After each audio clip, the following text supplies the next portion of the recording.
We'll now call this regular workshop meeting to order. Council, you have before you a copy of the proposed agenda for tonight's meeting. And I would entertain a motion to adopt the agenda at this time. So moved. Second. I have a motion and a second. Any discussion? Hear none, all in favor signify by saying aye. Aye. All opposed. So first item on the agenda for tonight are recycling program state mandates. And Dr. Woodruff, I'll turn it over to you to introduce your topic there. Thank you. Several years ago, the mayor and council approved us getting into the recycling business. And at that time, probably nationwide, recycling was something that everybody was doing. And literally anything that you ever thought about recycling, people put in the bins.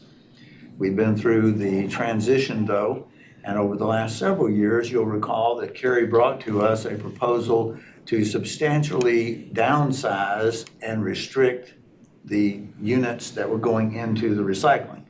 That's because most recycling material winds up in China. And China has found that there is such a volume of recycling material coming that they can be more selective as to what they call contaminated loads. Now, because of that, many containers are now being rejected. And you'll recall that 2 years ago, you revamped our recycling program, and it was really a leader in the state as to making those early changes. The dilemma of recycling material has grown so severe, though, that the state of North Carolina has stepped in, and they have now established the materials that can, in fact, be recycled. So what we'd like to do is have Glenn and Kerry review with you and the public the new state mandated recycling program. Gentlemen. Thank you. Just to speak of it, here are the green dots that show where the material recovery facilities are in the state. And there are basically 14 operators of them. You will notice that some of the items are out of state and they take care of recyclable materials that are collected within North Carolina. This is what's called now the Material Recovery Facilities Areas of Services, and they're calling them MF sheds here. And, to show where there is, and you can see that Onslow and Pender and, the Craven and Carteret and those counties are all part of this collection that gets brought here to Jacksonville as it is. As the manager mentioned, there's been a lot of news about recycling and about what's going on with it and such like that. And obviously, the significant part has been what China has done insofar as what they're doing with recycling, and it caused that effort. And of course, throughout the state, there were clearly a lot of people who had some issues about recycling. We knew that there was overwhelming desire to recycle, and so consequently, that really filled up those units, carts, containers, etc., that happened as it was. As manager mentioned, we did start a new campaign about 2 years ago after the notice about contamination was done. And here are the items that we encouraged people to recycle as it was. One of the things that you'll notice about this is that it's a very graphical representation of what it was, because you're going to find out here that this really had an effect, and it was within best practices. This is a quote from Kevin Fisher. He's the leader of the effort, Sunoco, the contractor, that talked about what Kerry and others had seen, that truly from our residential customers, we accomplished the task. The stream has been much cleaner than what it has ever been before. And so we found our residents were very responsive, particularly to the graphic representation. But that left these other issues, and I want to mention particularly some of them, that same market's different messages about recycling and the bad stories about recycling. And from that, we found at the state level, there was a lot of confusion. And as TV markets affect those areas of service in a different way, you were having conflicting messages because the Greenville television stations were putting out what was recyclable, but that wasn't what was recyclable here in our community, and vice versa. So the state has intervened, and basically it was in the late winter, we were invited to have a conversation with the Department of Environmental Quality about a statewide effort, and they were looking for some other best practices. And we submitted our items, what we had done, and we had also indicated we were very willing to help be a part of a statewide message as it was. And so they've come up with a campaign, and theirs is to promote a unified message statewide. And they want this campaign to link to America Recycles Day, which is November 15th. And then we'll link all the material recovery facilities in the state and continue to share success stories. Now, with the 14 different lists that were out there, this was a very interesting task for the state to try to whittle that down to some areas that are there. And for instance, in doing so, they dealt with a lot of written lists that were really wordy. And glass was an issue for several of them because several of them were not taking glass at all. And Sunoco added styrofoam products to the list, and they take the Pringle cans. So they wanted that on the list and things there. But they eventually worked out an agreement. Sunoco was one of the first, by the way, to agree to this. And this was the document that was initially created, and we shared this with our units in the utility billing as it was. And you'll notice that one of the treatises that came out of the best practices was to make it graphical. Words, ban the words on the list, make it clear yeses, clear nos in there as it was. Obviously, that stuff in red, that's no. And very much wanted to have strong and exact images. Less words, consistency with the neighbors, smaller accepted lists, clearer big no list, no jargon. There was lots of words that the industry, Carrie knew what they meant, but not all of us knew what they meant. And something that's easy to post, that they can print out, post, put on your website and do something with. So this 10-week social media campaign basically begins in September. They will also do a statewide mail campaign.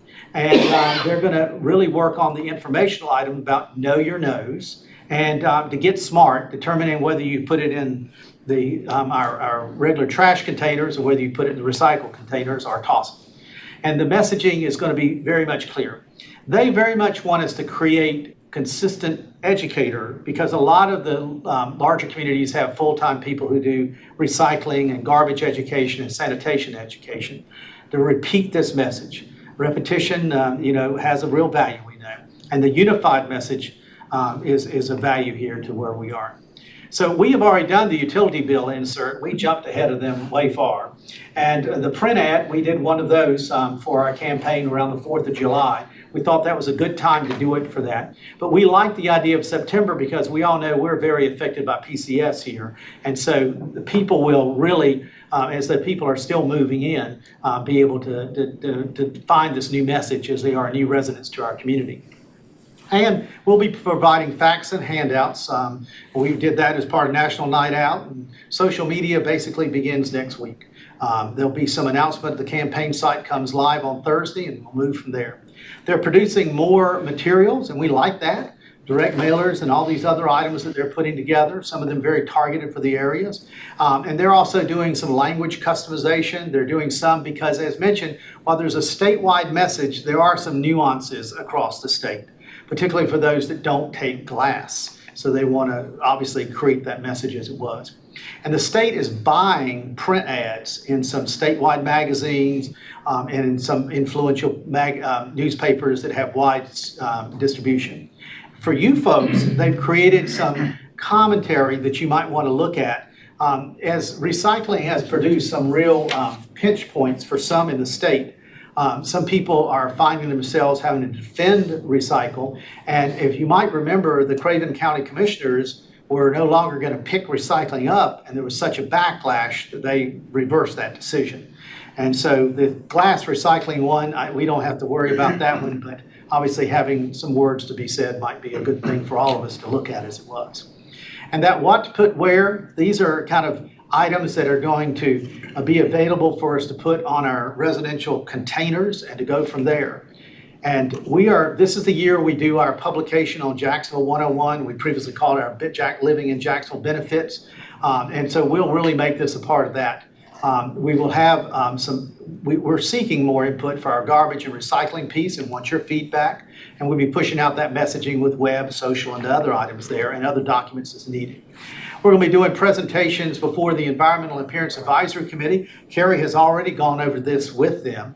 And we're going to share some successes statewide. They're going to be with several groups that are communicators across the state are talking about how it's working in their community, and we'll be able to make some adjustments on that. And we want to go past September with this clearly on the deal. Here's some of the social media toolkits they've already created, and you'll be seeing those in your Facebook feeds, Instagrams, and other things that are out there as it was.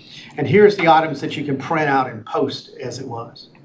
Now, this one you can download from our website and print it out and put it wherever you want to have it as in your home so everybody can see and you can break up arguments that way. And I want you to see these are the communities that have already signed on to this. And you'll notice we were among the first in the state to be a part of this. They are still trying to get people to sign on this. This is not yet a total state, but it's obviously the major population areas are a part of this as it was there. So these are the dates that's out there. As I mentioned, this week they roll out their the pages, and we'll send you links to those.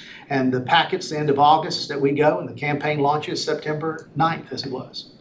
Now, Kerry reminded me very graphically that one of the Wait a second, was the utility bill insert already done? Yes, sir. Yes, sir. We did that for the month of July. We did a color piece, by the way. I missed it. We'll do it again. Because repetition is part of what we need to do. And so we recognize that not everyone reads those inserts, and we recognize that we have to do this several times. And if you'd like, we'll also send you a duplicate utility bill that you can pay. He obviously didn't pay the first one. Which Now we're getting personal. Pull your whistle out. Call him on it. So one of the things that Kerry challenged us with, last year we had some interns that were helping us.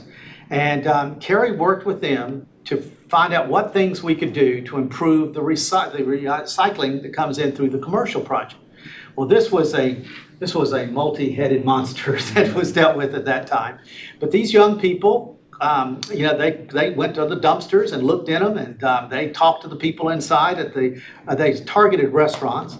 And they certainly got an education, and they put together this report, and we can share it with you if you want. They went quite around it. They found that it was very contaminated, and it has to be easy. And some of this room can speak more eloquently to this than I, but the guy who ends up taking out the trash isn't always the guy that knows what's recyclable. And so, that's where this goes. And so one of the conversations, this is what we did for the poster for them. And we laminated them and put them in the restaurants and stuff there inside and out. But the idea that we got back was to clearly mark the containers. And Kerry has had us make signage for the containers. And what the suggestion is to make it so that right there in front of them, they'll have what the acceptable items are for recycling. From the other part was that the interns came up with, they like the idea of awarding businesses recycling champions. And we can use our Clean and Green awards for that, and we can recognize some individual efforts and call them out and bring them in front of you so that you can commend them for that. And as the state now likes this, they want to use this as a phase 2 of their project. And so they're going to help us with some artwork, because obviously the containers that a restaurant uses aren't necessarily the containers we use at home. So it'll be more representational of the items that you might find in a restaurant. Now, Kerry's going to help me with this part about the recycling basics. We'll run through it then so you all see it. He's got a document for you here. Obviously, the one new phrase is don't tangle or contaminate. And that's the way we want to work that part of it out. That the plastic, as you can see here, these are the items that we take plastic. You can recognize brand names, but you'll notice there's none on the counters there. Empty and rins, no pumps for your shampoo or anything. All cans, no differentiation between aluminum or any of those type of things as it was there. So anyway, and then bottles and jars, Sunoco takes it all now. They take all the glass that's available on the matter. And the paper, they do prefer that it be flattened as it was. Lids too on the jars? I guess, do you have any differentiation on that? The lid should be fine, like if you have a mayonnaise jar, rinse it out, and the metal top that's on that should be fine as far as recycling is concerned. You're fine. Your thoughts? I was told those aren't No, recyclable. they're taking them. They are? Now, one thing interesting that's always I found when we went out there to the site was on a 2-liter bottle, the cap is not recycled. Only the bottle's recycled. That's what I'm saying. Yeah.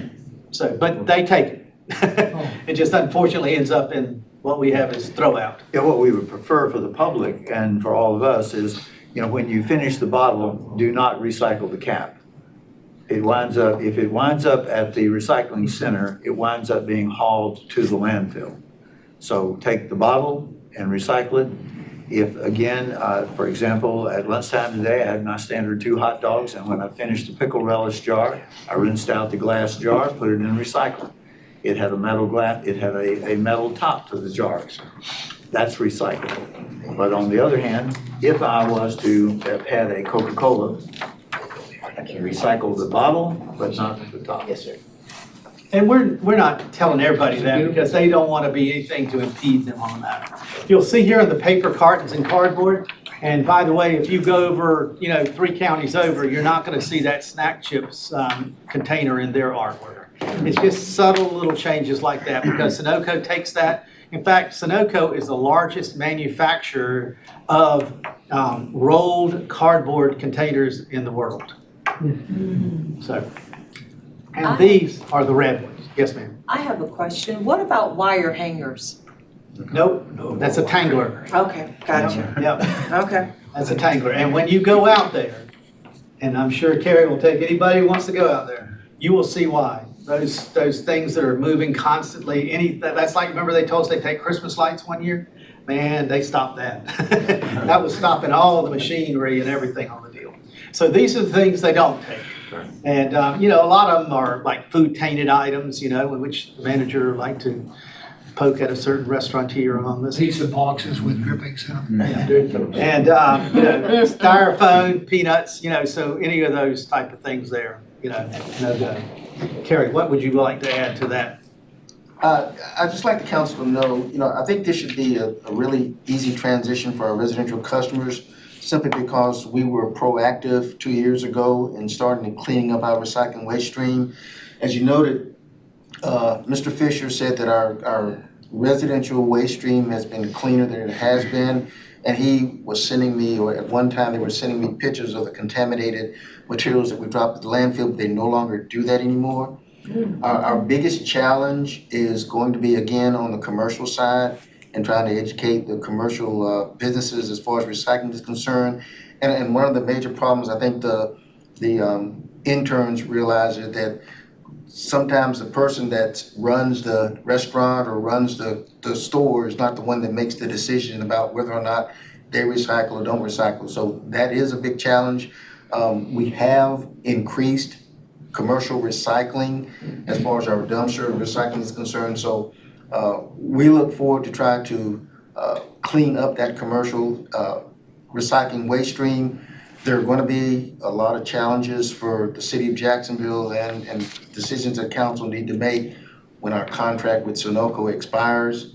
There are a lot of things going on in other communities where they are forced to pay for recycling or reduce the service level of the recycling. So there are going to be some interesting challenges within the next 2 years for the city. And let's cover that for just a second. My memory is that Sunoco not only had an initial time period, but they also had, I believe it was 5 one-year renewals, is that correct? That's correct, sir. And they have, including fiscal year 20, is this the next to the last, or after fiscal year 20, do they still have 2 more years? October 31st of 2021 is our cutoff date. That's it. That's when the extension's expired and we have to go back and renegotiate a contract. And that was one of the reasons why we were proactive in the recycling cleanup, is because they were telling us, folks, the charges are going to go up substantially. Now, that doesn't mean that we're not going to see increases.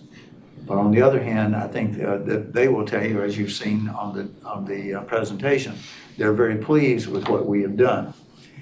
Going back, though, to the commercial, we are going to really be focusing on that over the next several months.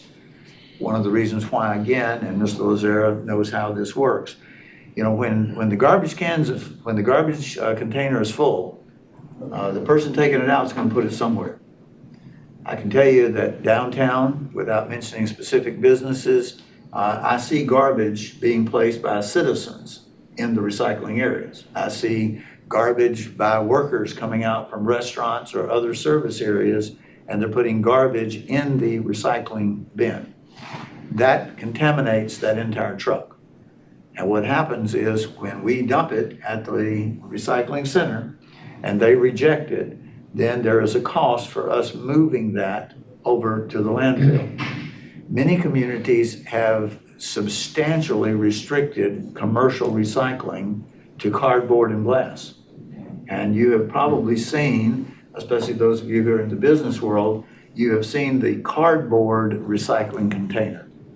It is a 8 cubic yard container, but it has a 3 or 4 inch wide slit all the way across, and it forces you to break down the boxes, and it makes it extremely difficult to put anything in there except cardboard. Those are the type of things that we're going to be studying and bringing to you during fiscal year 20. On the positive note, though, as Carrie and Glenn have said, we've seen tremendous cooperation by our residential customers. Gentlemen, anything else on this? Okay, before we leave, let's back up and show the public one more time those things that we know are going to be recyclable and those things that are not. Okay. Carrie, you want to walk us through this real quickly? Yes, sir. We're here again, we're talking about plastics, the bottles, tubs, jugs, and jars. Make sure that they're rinsed out and clean. Any kind of food or any other substance in there makes it difficult for it to be clean recyclables. The metals, I think everybody's familiar with the metal cans, Campbell's soups, the soda cans, that kind of stuff. Those are going to be very easy for our residential customers. Glass is a difficult commodity for the MRF, but they still take it. According to what they specify, they're not making money off of that, but they're still recycling the glass, and it's all kinds of glass, as you can indicate, as you see there, for us to recycle. And then the paper, just about anything, and something that's new that I think Glenn mentioned is you see the Pringles can there. Originally, we weren't recycling those. Sunoco is going to take those now, so that's something additional that our residential customers can recycle. The paper bags, I think our residential customers are fully versed in those type of materials to recycle. So again, like I said, I think it's going to be a very good transition for our residential customers. We just have to face the other challenges that we have before us. If you'll go back one, if you don't mind. And please don't bag your recyclables. A couple of things. Do not bag your recyclables, and every time you go to the grocery store and you get those plastic bags, they're plastic. They are not recyclable. Now, if you want to take them back to your favorite grocery store where they have a container specifically for those, they do have a way of recycling. But please do not put them in the city's recycling container. Can I say one thing? Please. Those plastic bags, if you don't mind, please throw them away. Because what happens is customers take them back to the store puts them in our recycling container. That's how they do it. I mean, that really happens. And we don't take them, but people think they're recyclable. The people at the store, they dump them in our dumpsters for recycling, and we end up with them anyway, take them to the MRF. So they may be recycled someplace, but please don't put them in the garbage so we can be done with them. Any thoughts or questions? And styrofoam went out a couple of years ago just because of the lack of use or demand. I mean, Well, Go ahead. No, please. Sir, styrofoam is a huge conundrum because you can be in Jacksonville and the MRF not take styrofoam, and you can be in Raleigh and Raleigh will take styrofoam. And that's one reason why this program that the state is starting is so beneficial to us now, because we're trying to be consistent in the items that we take as far as recycled material is concerned, and styrofoam is not recyclable.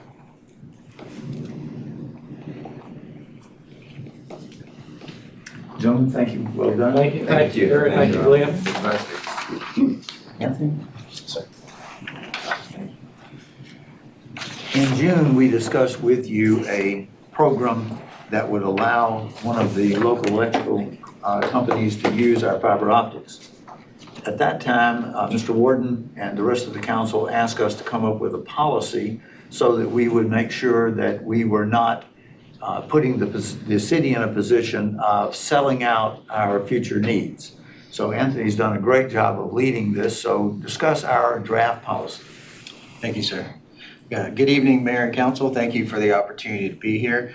As Richard mentioned, we started this conversation several months ago, and I think we had a really good dialogue. Hopefully it was good information for the council to learn about our fiber optic network, and you had really good questions about what does it mean when we say we want to share? What does that mean for us? What does that mean for our partners?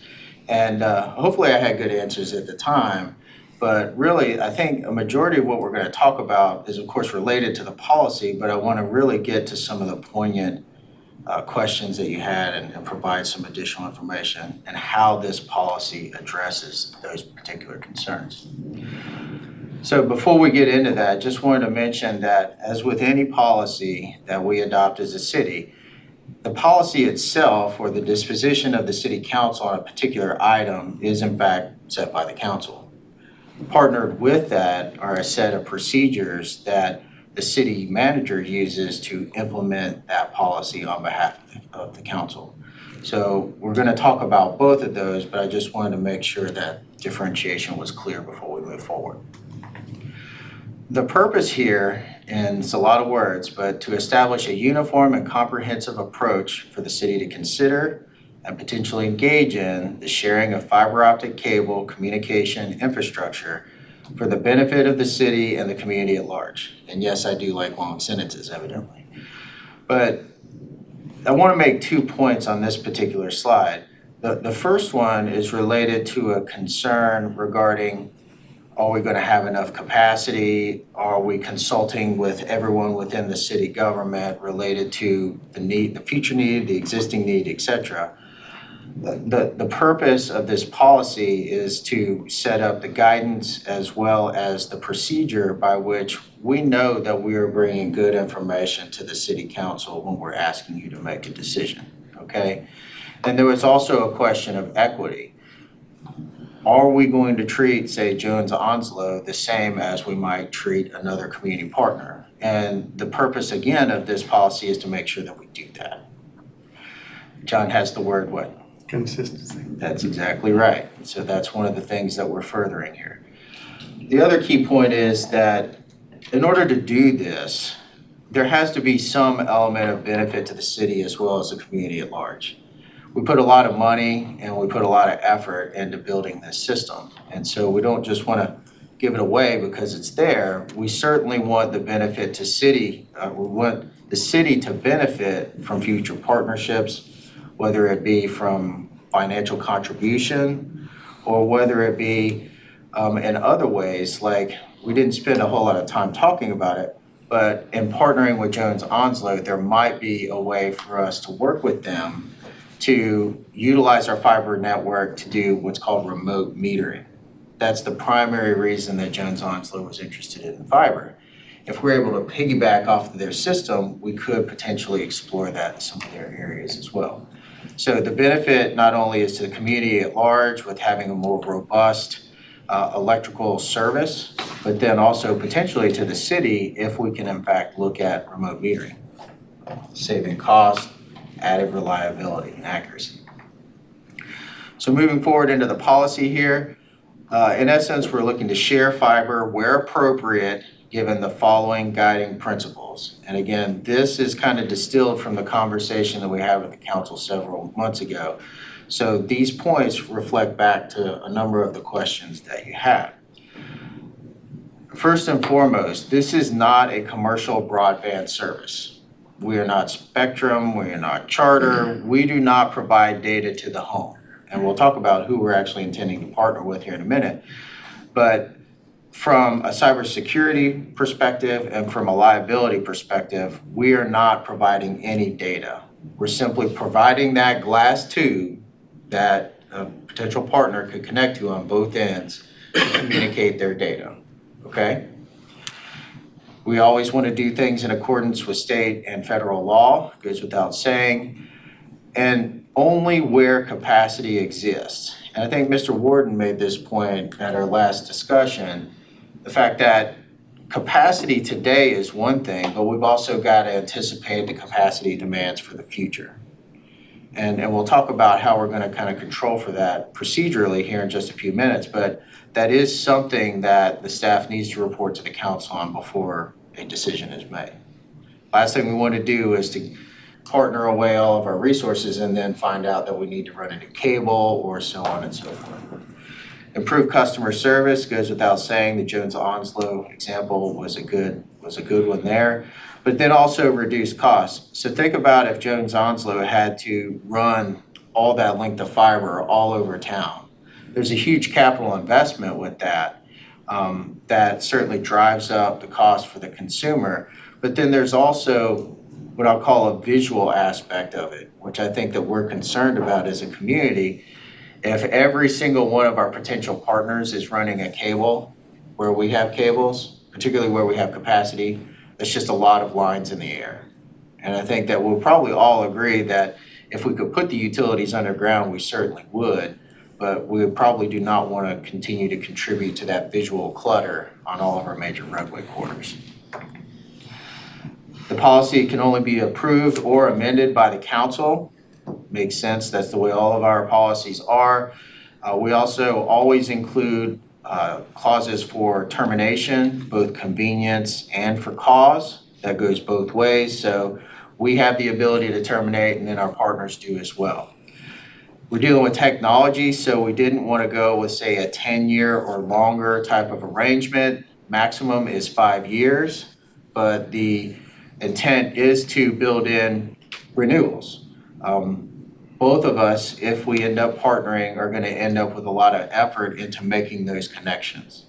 So we would prefer not to have a 5 and out type of situation. That's why the renewals are very important. But it's also very important that we come back and talk to council about, is renewal appropriate or not? And as we discussed with the Jones Onslow example, the rates will be set by council. One thing that we want to change, and it's really 6 of one, half dozen the other, but I think what we're talking about here and putting the rates in the fee schedule as opposed to the individual agreements, it sets up a situation where the council gets to see those rates annually. Okay, if we put it in an agreement that is only set to renew every 5 years, then that's likely the only time you're ever going to see it. But if we put it in the fee schedule mechanically as part of our budgeting process, you will see that every year. Not that we're looking to change every year, because I don't think that's really a good perspective to have, but at least you will see it and we can talk about it. The policy also lists the prospective partners. These are all usual suspects, nothing really out of the ordinary here, but we did provide some flexibility in the policy for the council to add others as appropriate.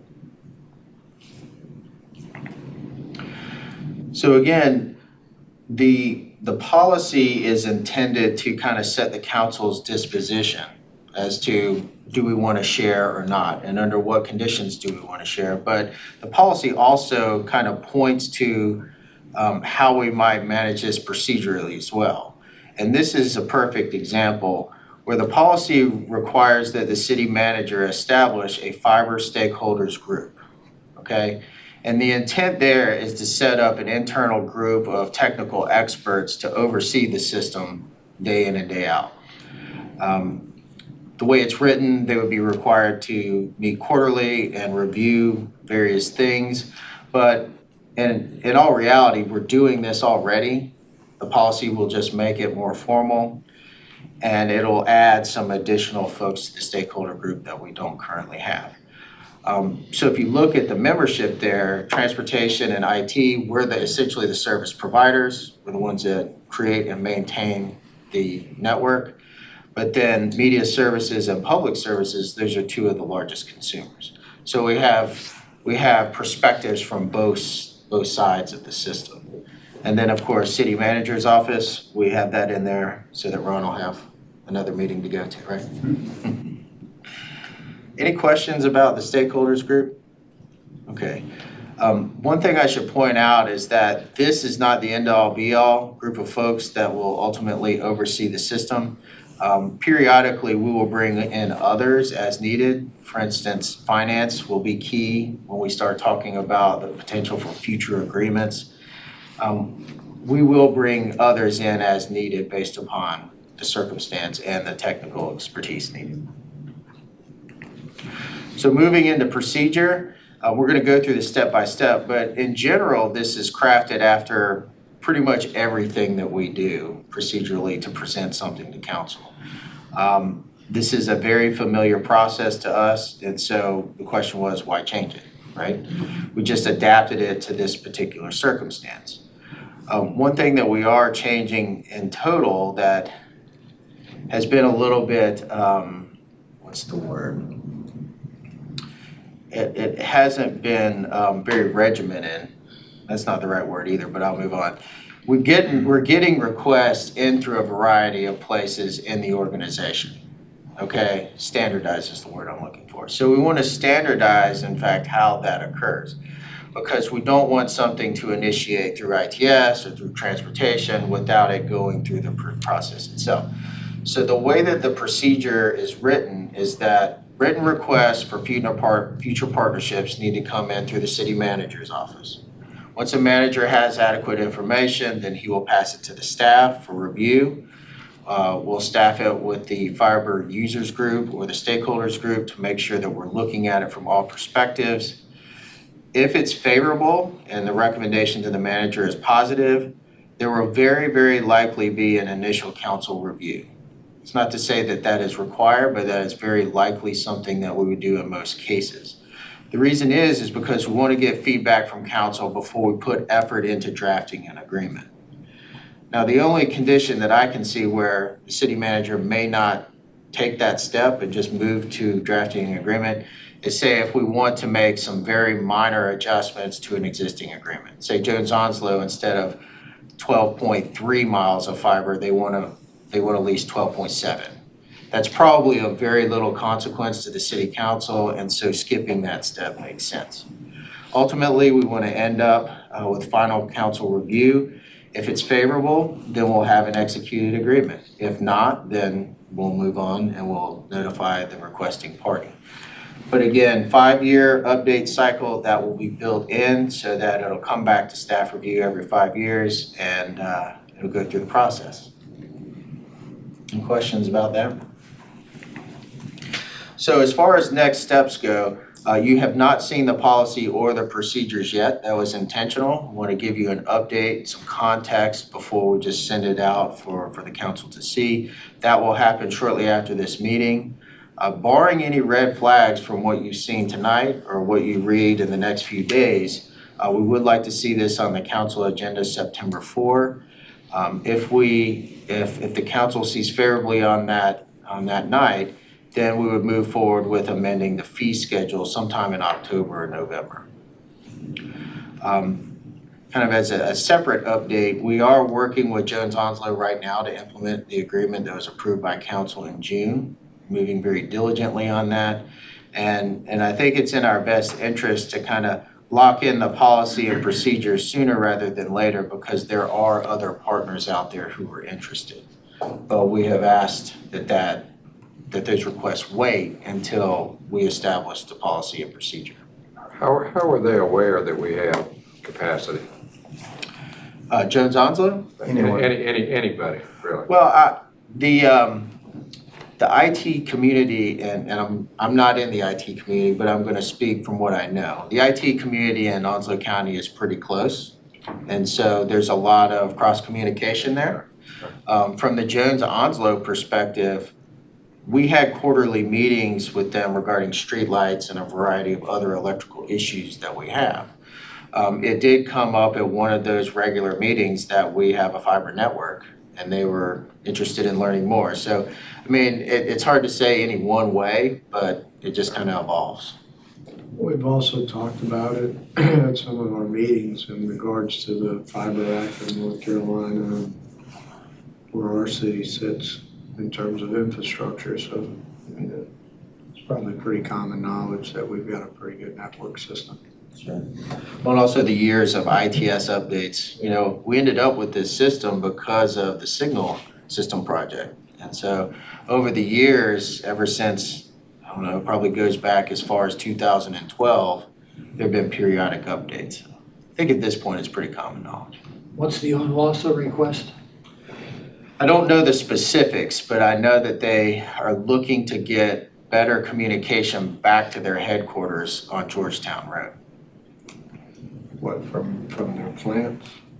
Again, I don't know the specifics, but I imagine that that's probably what they're looking for, is to connect to their assets, because that's what we're looking for from a public services standpoint. Gentleman in the back has a question. I can answer some of that because, again, I'm from the community college, Coastal Carolina Community College, and Chris Koltek was still here. We were in the discussions about, I needed some kind of. Can you come to the table? Sure. Sorry. And if you don't mind, state your name for the. Okay, I'm Greg Becker from Coastal Carolina Community College. I'm the director of IT there. Before Chris Koltek left, we were in discussions with Chris about, I needed some kind of communication out to the Georgetown, the fire training facilities. And I got to looking at it and I was like, well, there's county facilities out there. So talking with Glenn with the county, and then we went back and talked with Chris, and then we found out ONWASA was wanting to get fiber to that building. Unfortunately, some of the fiber that other people have in that area end before getting to ONWASA. So we all sat down as a group. I mean, ONWASA was there, I was there, and the county was there, and we had the discussions of, at that time, we were talking about splitting the cost because the fiber is up on the highway and would have to get back to that area. And we were talking about a $40,000 cost, and then going in 3 different ways of splitting that cost to get it back there. So that's what they were after, and what ONWASA is looking for is to get that high speed to their building, because they don't have that today at the ONWASA facilities. Thank you. Which is part of the overall discussion that even cities are struggling with high-speed internet. And That's right. entities are not able to move their businesses forward because of lack of bandwidth. I mean, it's a huge problem. I'm sorry, sir. No, go ahead. We face that ourselves, and that's why the preference is, if we can connect to our own infrastructure, we're gonna do that, as opposed to leasing something from Spectrum or something. I think Spectrum's the only provider here, but instead of leasing from Spectrum or CenturyLink, because there are bandwidth constraints, and then there's also a monthly expense associated with that. And they don't have fiber everywhere, They don't. even within the city. A couple of things though to summarize here. Number one, we're not getting into the cable business. We're not getting into the public service business for fiber optics. Number two, there will be a specific list of partners in the agreement that you're authorizing. Those will be the only people we can negotiate with unless we bring back a different party. As you saw, the gentleman who just spoke, on the second, on the column that showed the potential partners, CCCC, that's Coastal Carolina. Those are the partners that we will work with unless you specifically approve someone else. The policy itself will be out to you within the next day to 2 days. We would encourage you to read it. If you're ready by September 4th, we'll ask you to adopt it. If, on the other hand, as you read it, you have additional concerns and you would like more of a detailed workshop on certain portions of the policy, let us know that, and that will be on your workshop of September the 4th, with then potential adoption September the 4th or the later date. So have we assessed what our future needs would be as far as before we start sharing some of this? I mean, am I asking a proper question here? Yes, sir, you are, and I think that's the crux of why you have a policy. We need to verify in every case that we're meeting the needs that our taxpayers have made this investment for before we allow others to consume, if you use that term, consume part of that investment. I can tell you that we have looked at that from a water and sewer standpoint, from a transportation standpoint, from a police standpoint, We do not see the size of city government as far as the number of physical buildings substantially expanding in the future. You all recognize the difficulty we're going to have with annexation. You currently have 4 fire stations. If annexation was still on the table, in time you may build a 5th, 6th, or 7th fire station. Personally, I don't believe that's what you're going to do. I believe what you're going to do is partner with some of the volunteer fire departments, but that's another day discussion. But you are correct, Mayor. Part of what we need to prove to you in every case is, for example, using Coastal Carolina, that if they're wanting assistance from point A to point B, what is the consumption that they're going to have versus what is the need we're projecting? And that will be part of the staff report every time that we bring a recommendation to you, is to show you that in that particular portion of the system, here are our needs. Thank you. And so that's one of the primary reasons that we're establishing this stakeholder group. That's one of the things that the group is working on now. Not only a capacity assessment, which we have a really good handle on, but also a master plan of how we're going to make improvements into the future.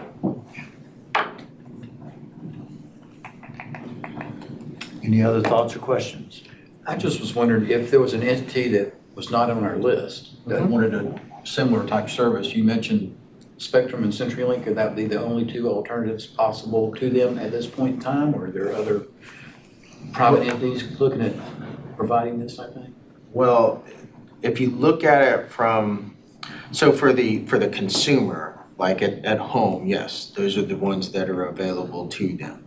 If you look at it from a governmental agency perspective, there's another one that I'm aware of. It's called MCNC, and that's kind of a statewide initiative to run fiber. I believe it's to all the community colleges, Yes. correct? Correct. And so they have a similar arrangement to what we've set up here, but their infrastructure is not as broad as ours in Onslow County. So other governmental agencies could in fact partner with MCNC, but in most cases, I think we have better coverage. If that answered your question. But we also partner with MCNC. We have an We agreement. do? In some cases, we do. No, we're not out there alone. We have other partners, Spectrum, CenturyLink, MCNC. We have agreements with all those folks. Sure. Thank you very much. We look forward to having input from that. Good work by Anthony and others, and obviously Glenn and Kerry did a great job on the recycling. Yes, it is. Mayor, if we could, we have a motion to go into closed session. So move. Second. Any discussion? All in favor, signify by saying aye. Aye. All opposed? All right, so we're gonna. Get your plates, maybe come back. Yeah.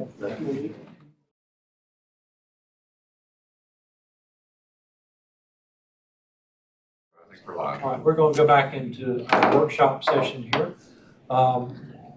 We were in closed session. Mr. Bittner, was there any information to report on? Yeah, earlier this evening at council at its work session, we completed the evaluation of the city manager, and then during the regular meeting, we announced that the manager had been applauded for his service and awarded a cost of living increase given to all other city employees effective the first pay period in June. July. And July. And we just now completed our evaluation of the city attorney.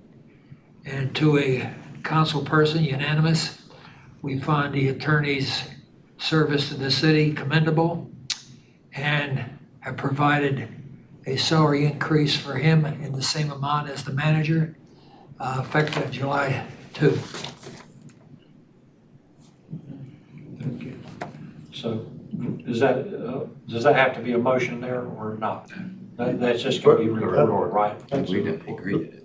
It might be good to, for the record, to have a motion and a second on both of those evaluations and I'll make a payments. motion to approve the cost of living raise for Richard, and also cost of living raise for John as appropriate. Second. No motion second. Any further discussion? With none, all those in favor signify by saying aye. Aye. All opposed. Another good 12 months, John. Yes, sir. Thank you. If Make a not motion more. to close the meeting? You got it. Second. And all those in favor? Aye. Say aye. Thank you. We're adjourned. Thank you all.